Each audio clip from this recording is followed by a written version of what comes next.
अस्सलाम वालेकुम गाइस। मैं मेमोरी की दुनिया में आप सबका तहे दिल से खुशामदीद।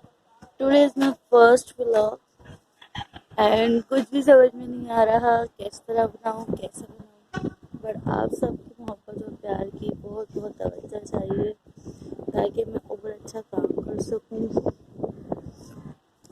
आप सब मुझे लाइक करें, सब्सक्राइब करें एंड बेल आइकन का बटन लाजमी दबाइए ताकि मेरी आने वाली वीडियो आप तक तमाम पहुंच जाए। सुबह जल्दी उठना बहुत मुश्किल होता है। I am a married and mother of one cute little doll Umran आया।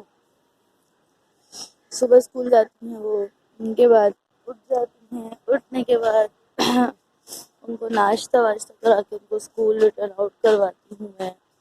फिर उसके बाद हम जो है वॉक पे आते रहते हैं, जो कि walk and thank you so much. First vlog है, समझ में नहीं आ रहा।